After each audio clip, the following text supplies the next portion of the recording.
É como dizem por aí, bagre chega rápido, acira mais rápido ainda, faz os exames e já tá em campo. Jogador bom, esse demora para assinar contrato e às vezes não chega nem nessa parte. Muito que bem, senhoras e senhores, eu sou Felipe Noronha, este é o Eu Vim de Santos com o top 10 da semana.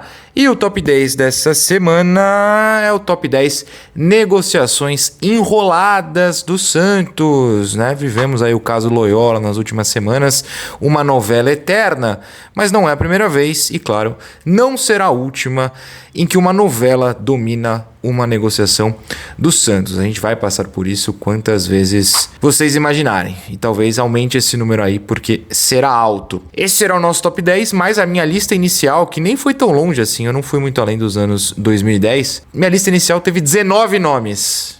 19 vezes em que rolou uma enrolação. Isso envolve jogadores que assinaram, jogadores que não assinaram, tá? O Santos é enrolado em todas as frentes. Pois bem, vou começar com algumas menções honrosas. Dos 19 nomes, eu cortei alguns, mas, por exemplo, Marcelo Bielsa e Quinteiros aparecem aqui nas menções honrosas por serem dois técnicos cujas negociações com o Santos foram extremamente demoradas. O Quinteiros, em 2024, negociou para assumir em 2025. O presidente do Santos, Marcelo Teixeira, disse que estava tudo certo. Não estava, ele nunca veio. E Marcelo Bielsa, lá nos idos de 2013, também acertou com o Luiz Álvaro de Oliveira Ribeiro, o Laor, para ser técnico do Santos, mas pediu um tempo, pediu para mandar assistentes que comandariam o Santos antes dele, de fato, vir para o Brasil.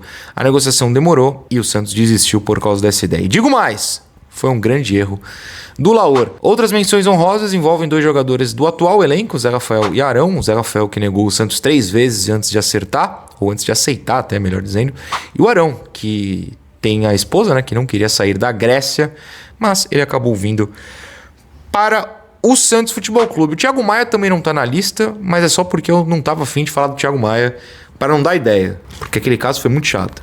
Tinha até passagem comprada, tudo certo, semanas a gente falando, e no fim das contas surgiu dívida do Inter com o Flamengo e tudo mais para ele não vir. Meu Deus do céu. Mas vamos à lista agora. O Nicolas, nosso editor, palmas para o Nicolas, fará este favor para mim, colocará imagens desses jogadores e algumas notícias que eu mandei para ele para ilustrar essas novelas que citarei. 10 negociações enroladíssimas do Santos Futebol Clube. Em 10º lugar, Juan Pablo Vargas, o zagueiro costarriquenho que estava tudo certo com o Santos. Ele estava no Milionários da Colômbia, jogou a Copa de 2022, viajou para o Brasil, fez os exames depois de longa negociação, foi reprovado nos exames. Dizem as más línguas que essa reprovação foi uma desculpa do Santos para não contratá-lo no fim das contas. Mas o fato é que ele veio para o Brasil, fez os exames e aí o Santos divulgou que tinha desistido da existência de Juan Pablo Vargas no Santos Futebol Clube. Foi uma novela longuíssima, mas existir a notícia Santos desiste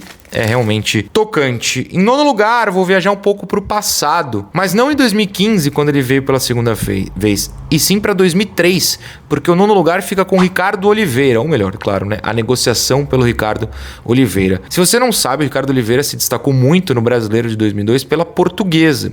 E o Santos, que tinha perdido o Alberto após o título brasileiro daquele ano, precisava se reforçar para 2003 e tinha, né? Um elenco chamativo para isso.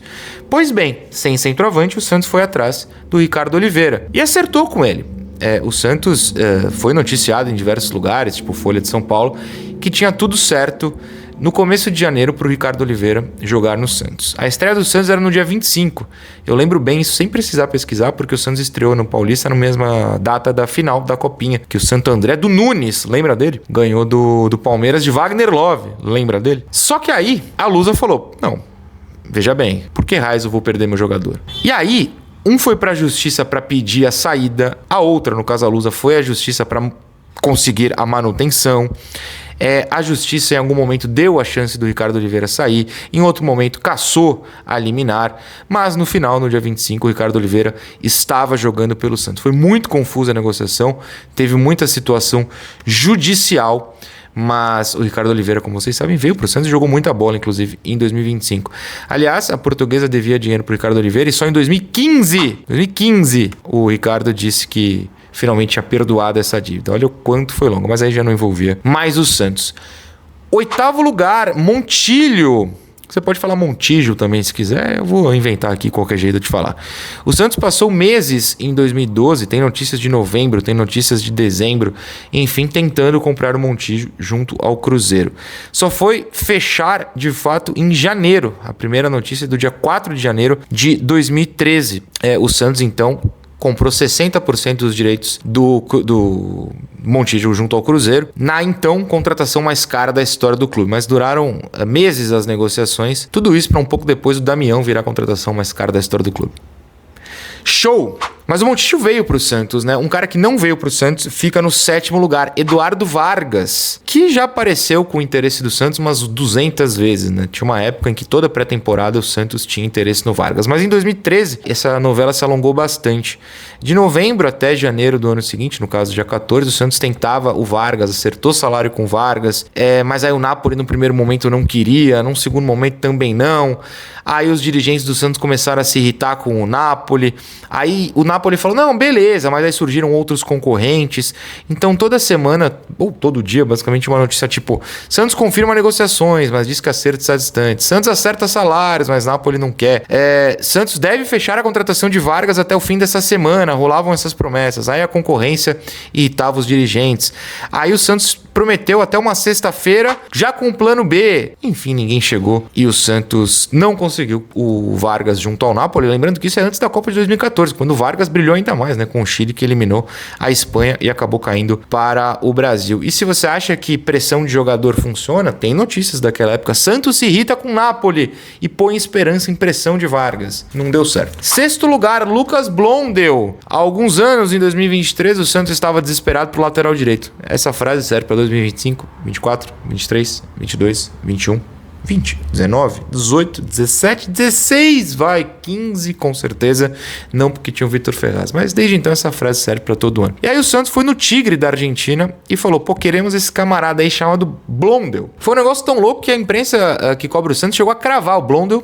É do Santos. O Blondel nunca foi do Santos. Então era tipo um dia, hoje o Tigre quer uma garantia bancária. Não, mas hoje tá certo o salário. Não, mas hoje o Tigre quer uma reposição. Mas não, hoje chegou a proposta do Boca. Não, mas hoje ele viaja. Não, hoje ele assina contrato. Nunca veio. Foi um período longuíssimo e o Blondel é um dos caras que, se eu entrar aqui nos bastidores do canal, tem vídeo analisando o Blondel.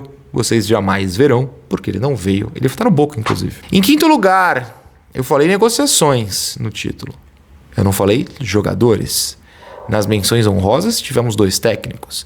E aqui nós vamos ter um objeto que não existe, porque nós falaremos do novo estádio do Santos Futebol Clube. Ainda na gestão Andrés Rueda, surgiram, né, as primeiras notícias deste em específico novo estádio com a W Torre.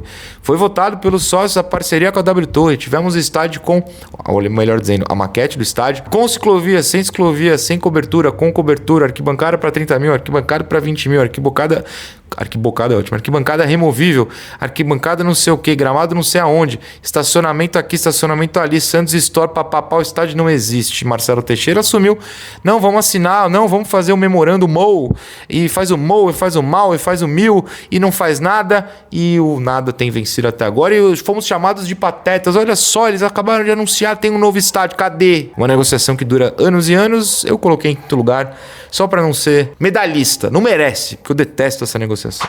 Em 4º lugar, vamos fazer aqui um TBT, um throwback.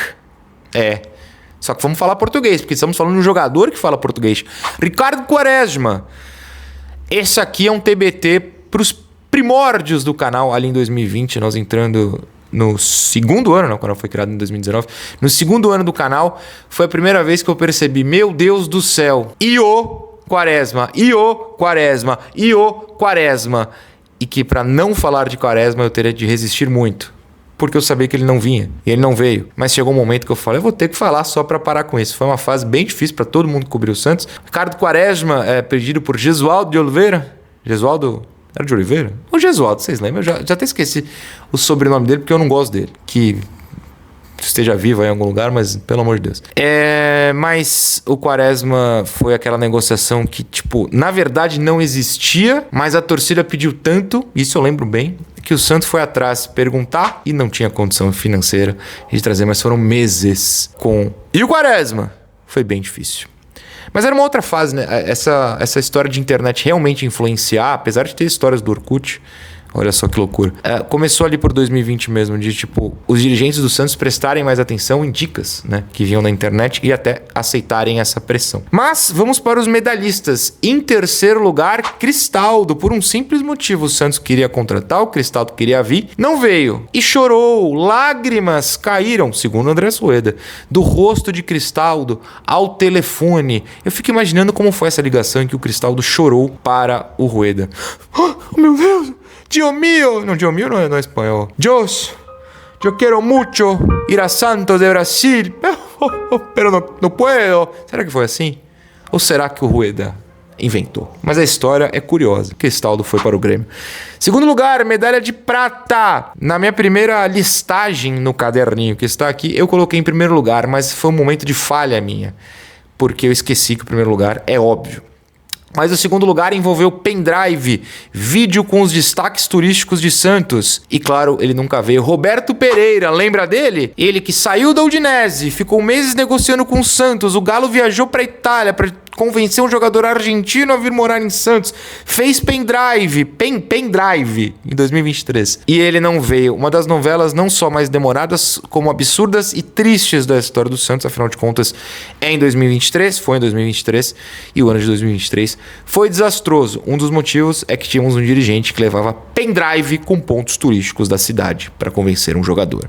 Voltou com Morelos, meu Deus. Mas a medalha de ouro é um clássico. O primeiro lugar, é claro, é daquele que virou o bordão, né? Um ditado popular entre santistas. O nome que significa negociação enrolada, que significa no dicionário santista um jogador que nunca virá.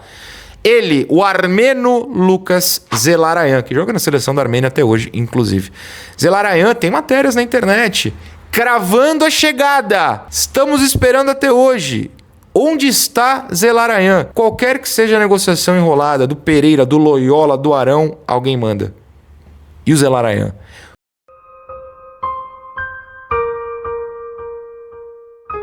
Qualquer que seja a janela de transferências, começo do ano, meio do ano, depois do Paulista, de exceção, sei lá, alguém pergunta. E o Zelarayan? Todo setorista do Santos, todo criador de conteúdo do Santos já recebeu essa pergunta. Eu aposto que se, de fato, quando você fala mal de alguém, a orelha desse alguém coça, o Zelarayan provavelmente não tem mais orelha de tanto que é falado por aqui. Esse foi meu top 10 negociações enroladas. Eu com certeza esqueci outras maravilhosas no sentido do humor, péssimas pro Santos. Ou não, vai que teve alguma enrolada aí que acabou chegando e dando certo, como foi o Ricardo Oliveira. Então conta nos comentários. Espero que vocês tenham gostado. Tamo junto. Tchau.